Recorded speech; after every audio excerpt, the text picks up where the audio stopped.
She said it the way you'd say something you'd been thinking for years, and finally stopped caring to hide.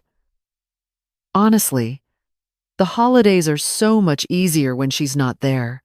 I was at the bottom of the staircase with a bowl of cranberry sauce in my hands, still warm from the stove, listening to my daughter's voice carry through the ceiling like it owned the house. Which, as it happened, it did not. My son-in-law laughed.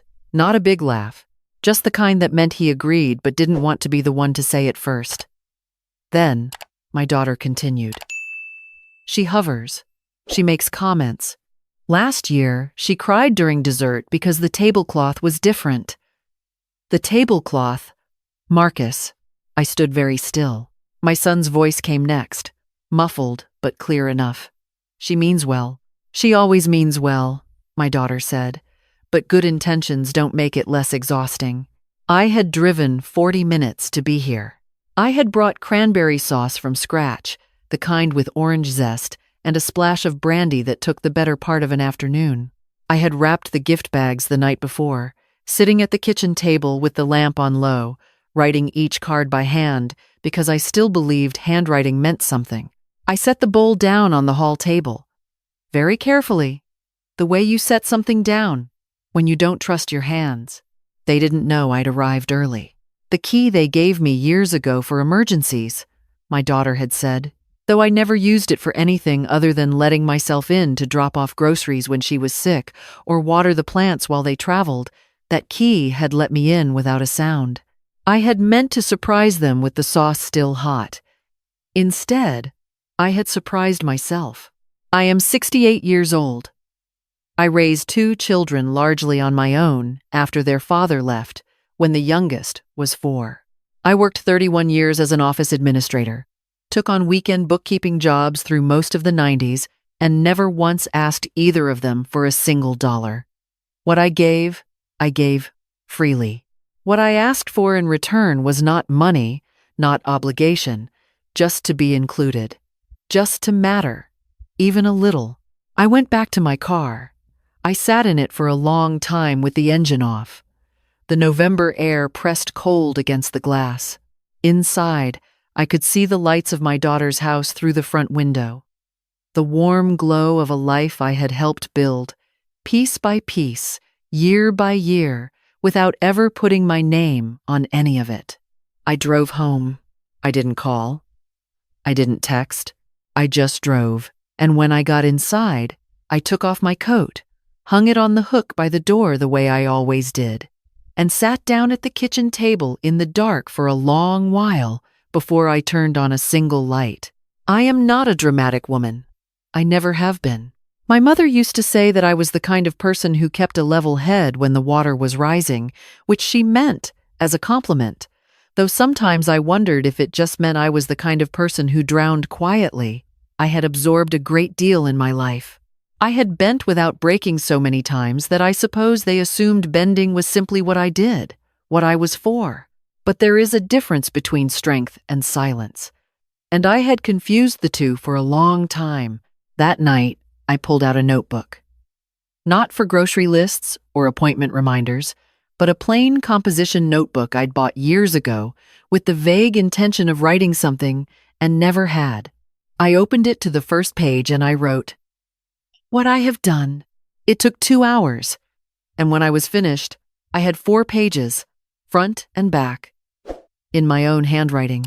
Help with the down payment on my daughter's house, $40,000, drawn from the retirement account I'd spent 15 years building. Monthly contributions to my grandchildren's school fees, quietly deposited every first of the month for 6 years. The car my son drove, which was technically still in my name and on my insurance because his credit hadn't recovered from the divorce. The home equity loan I'd co-signed for my daughter when Marcus's business was struggling, the one we'd never spoken about again once the crisis passed. Smaller things, too. The babysitting, the pickups, the meals delivered when my daughter had her procedure, and spent a week on the couch. The time I drove 4 hours round trip in the rain because my son had locked his keys in his car and didn't want to pay the locksmith.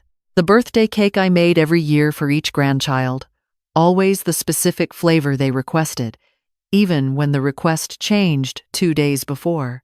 I read back through the pages.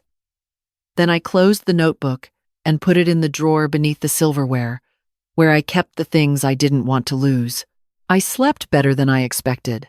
The next morning, I called my financial advisor. I had been working with the same firm for over a decade. A quiet, careful woman named Patricia who always remembered my name and never talked down to me.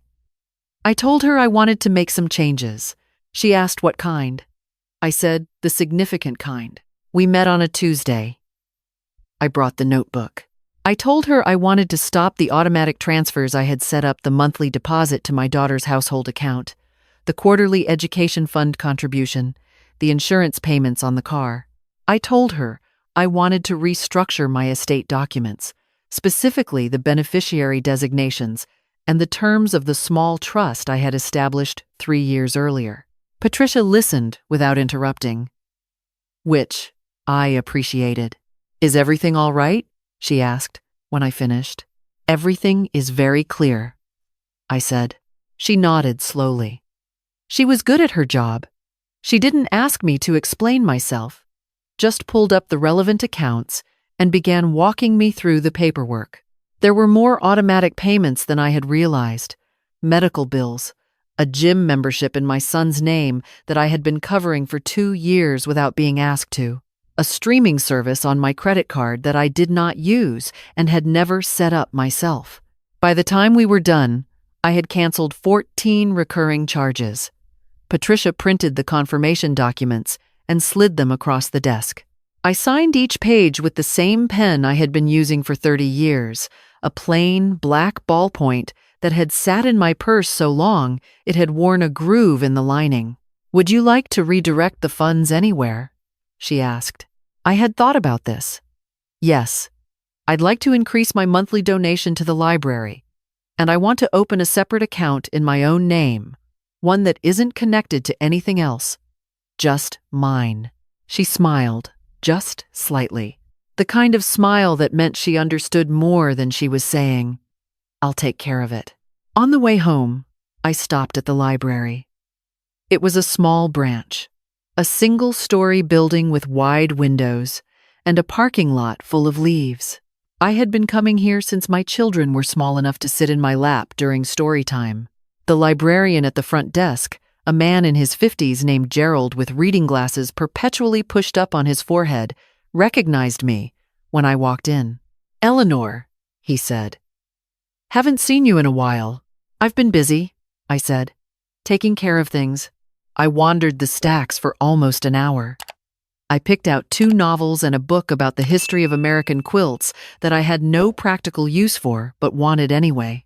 When I checked out, Gerald asked if I was staying for the afternoon reading group. I had not known there was one. "What time?" I asked. 3 o'clock. Second Tuesday of every month. Mostly retirement-age folks. Good conversation. I stayed. There were 7 people in a loose circle of chairs near the periodical shelves.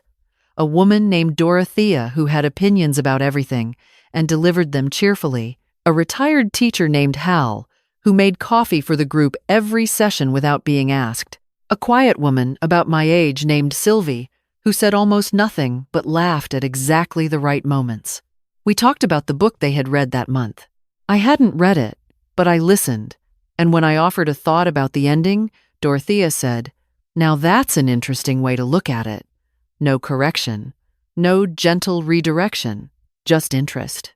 I drove home feeling lighter than I had in years. Thanksgiving came and went.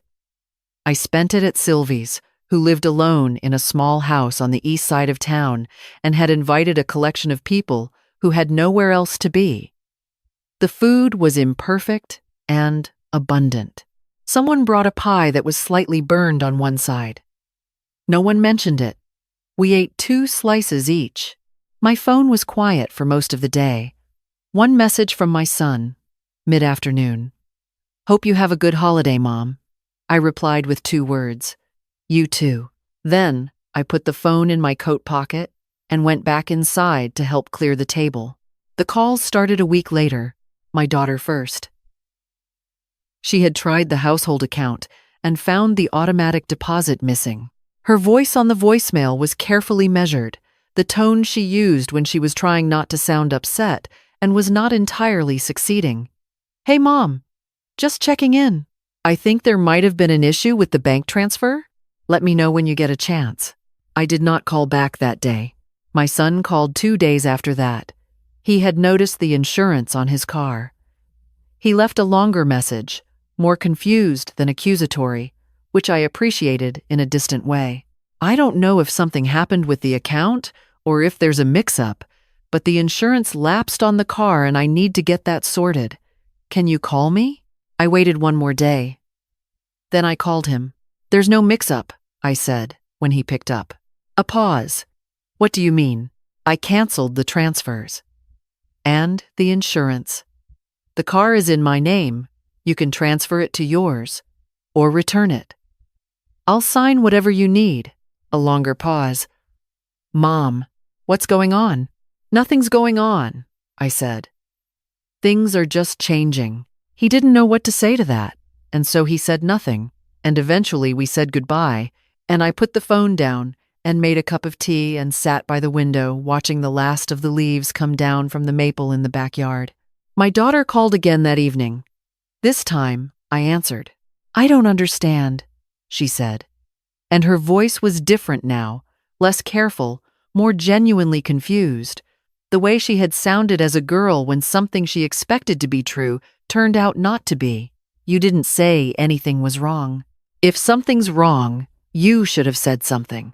"I'm saying something now," I said quietly. "By canceling everything? Without telling us?" I thought about the cranberry sauce cooling in the hall.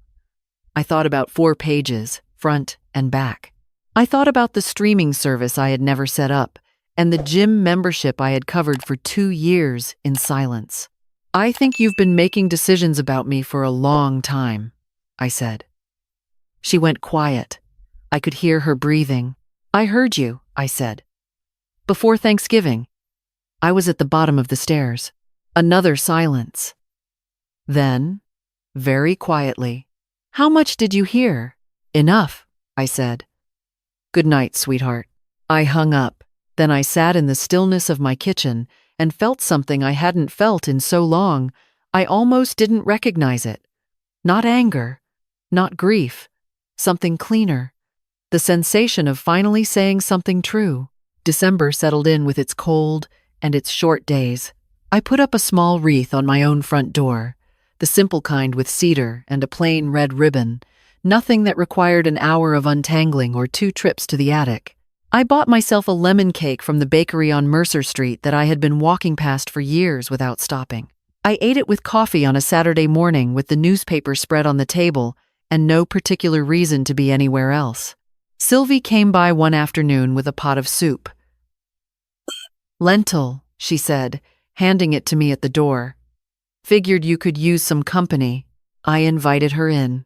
We sat at the kitchen table and talked for 3 hours about nothing and everything, about her late husband and my children, and the way time bends differently after 60, how the years behind you start to feel more present than the years ahead. She told me her daughter lived in Portland and called every Sunday without fail. I told her that sounded like a good arrangement. "Does it get easier?" I asked. "Letting go of what you expected?" She thought about it for a moment. "It gets quieter," she said. "That's not the same thing, but in my experience, it's better." My granddaughter called me on a Thursday evening.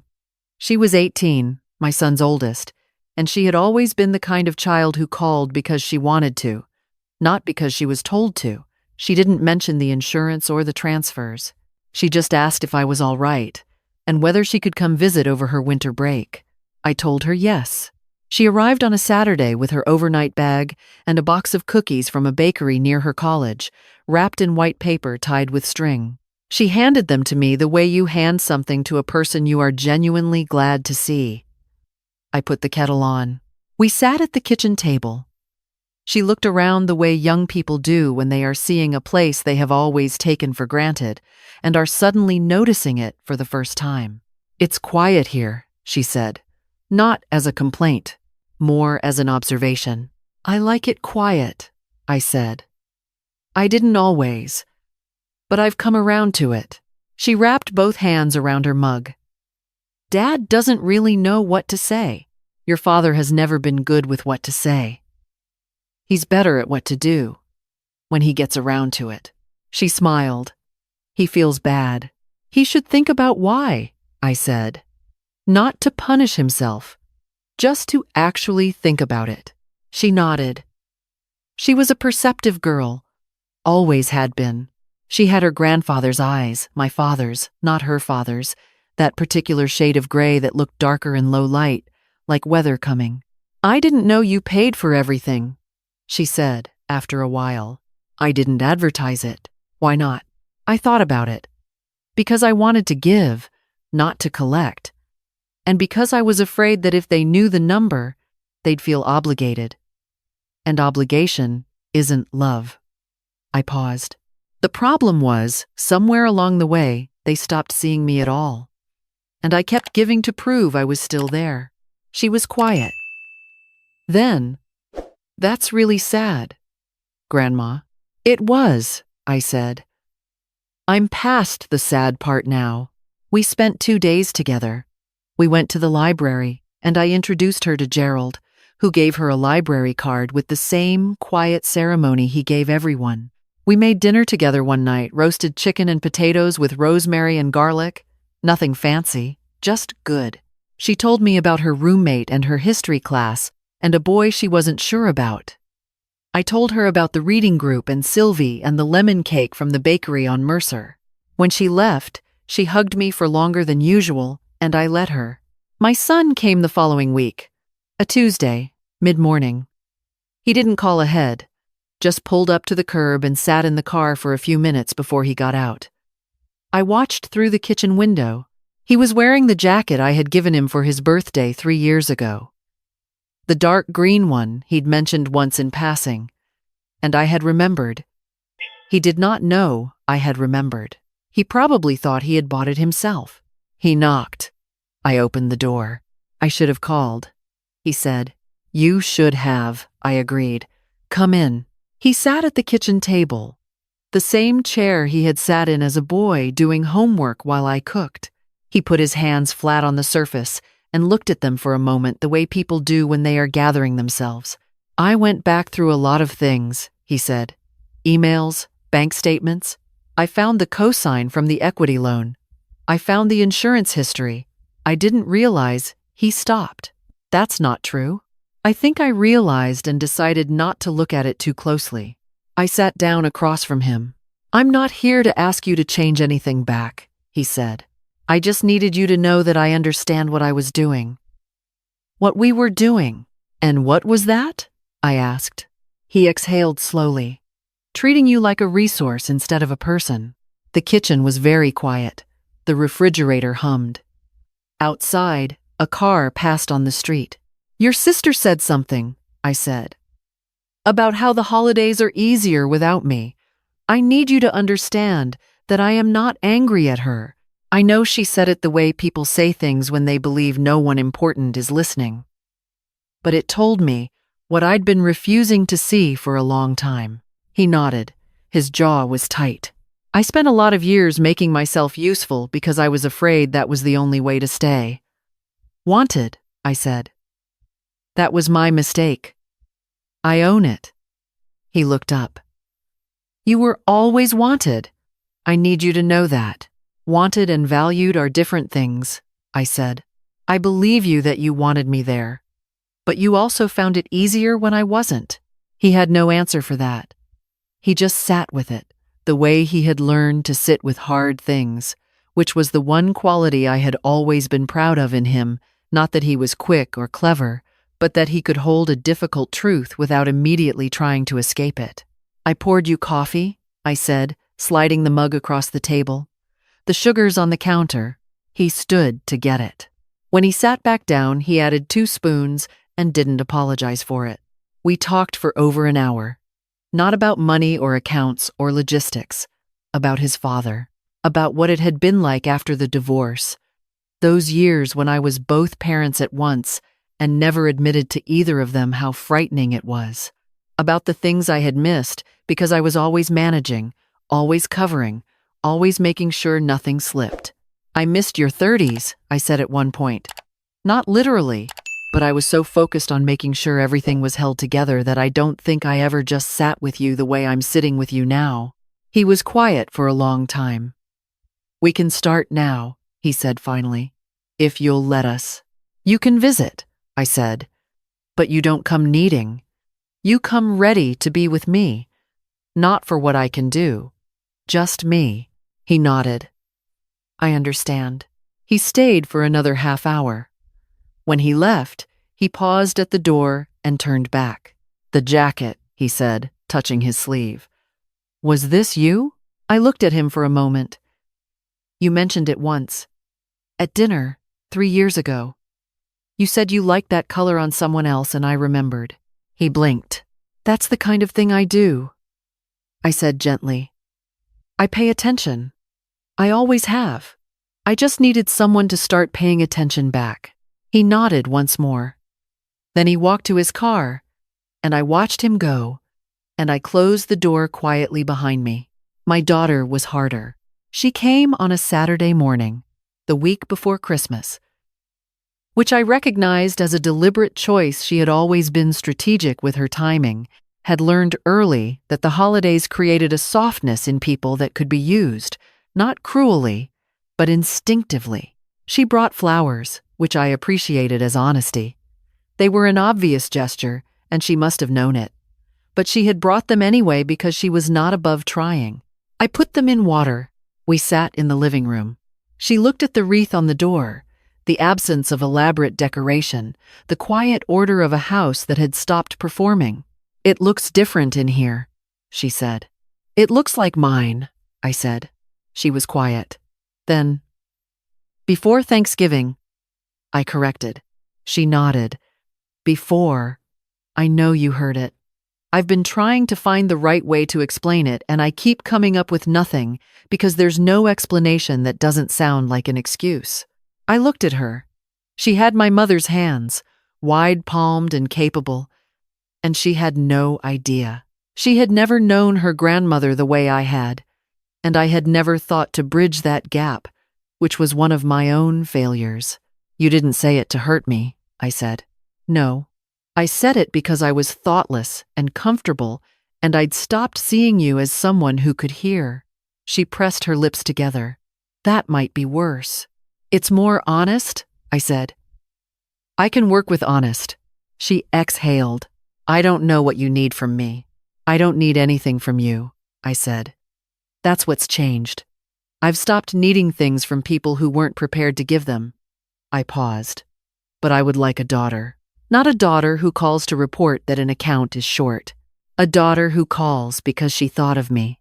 Her eyes filled, which surprised me. She had always been the unsentimental one, the organized one, the one who moved through the world with a kind of efficient armor. But sitting in my living room with the winter light coming through the curtains, she looked young. She looked like the girl who had dragged a stuffed rabbit everywhere for 3 years and refused to leave the house without it. I thought of you, she said. I did. More than you know. She stopped. I think I decided a long time ago that you were fine, that you didn't need looking after, and it was easier to let that be true. I know, I said. I'm sorry. I looked at her for a long moment. My daughter. Not the version I had needed her to be for so long. Not the one who called reliably or showed up without being asked. Just this one. Imperfect. Sitting in my house with store-bought flowers and something true in her face.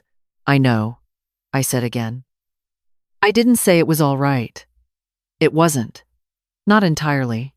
But it was something. It was a place to put a first stone and see if anything could be built from there. Put the kettle on, I told her. You know where everything is. She did, and she stood in my kitchen and made tea the way she had watched me do it 10,000 times, without being asked which mug or how much water. And she carried both cups back to the living room without spilling a drop. We drank tea. We talked about her children.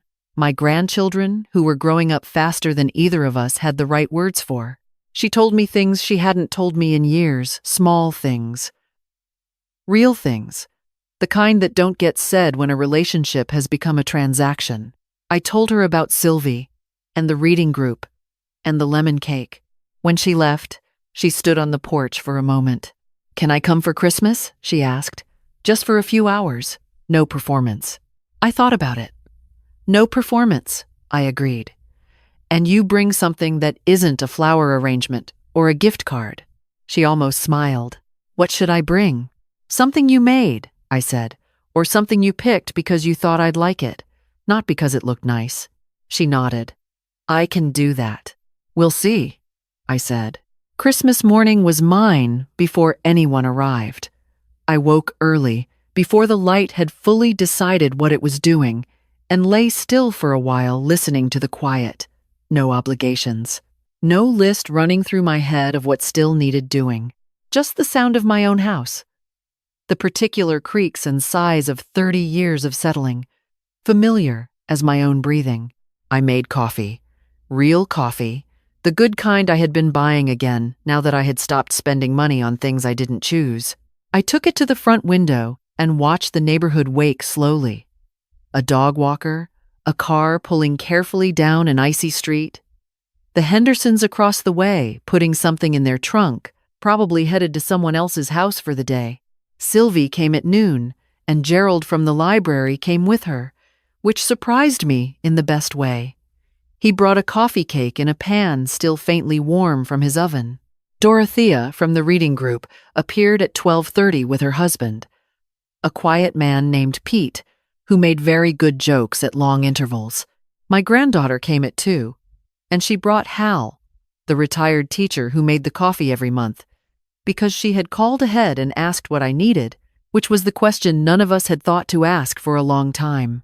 What I needed, it turned out, was a table full of people who were glad to be there, who ate seconds and asked about each other's lives and sat with the particular ease of people who have nothing to prove. My daughter came at 3. She brought a pie. Homemade, slightly uneven at the edges, the way things are when someone has done them themselves for the first time in a while. She handed it to me at the door and said, simply, "Blueberry. I remembered it was your favorite." It was. I set it on the counter. I introduced her to Sylvie, who shook her hand warmly.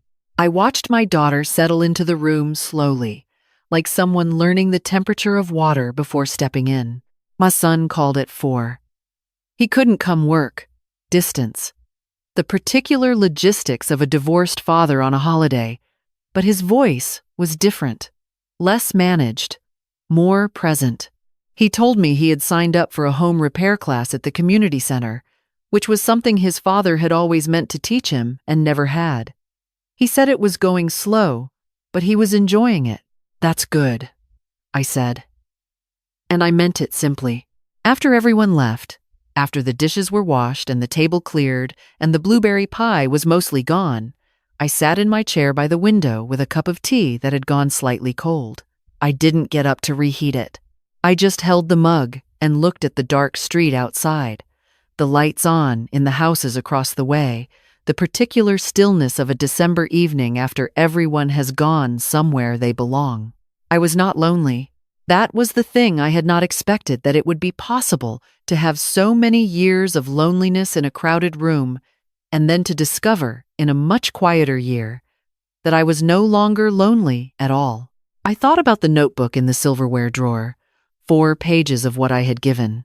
I thought someday I might write a second notebook, not of giving, of receiving.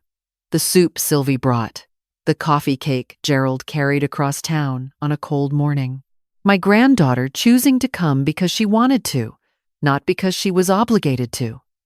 My daughter's uneven pie, made from scratch, offered without guarantee. Small things, true things, the kind that don't look like much until you realize they are everything. I finished my cold tea. I turned off the lamp. I walked to bed in the dark of my own house, which knew every floorboard I needed to avoid, every corner by memory, the way a place knows you back when you have let it. Outside, The first snow of the season had started to fall. I didn't know until morning, when I pulled back the curtains and found the yard transformed clean, white, unhurried, every surface covered in the same quiet layer, as if the world had decided, overnight, to begin again. I stood there for a while, just looking. Then I went to put the kettle on.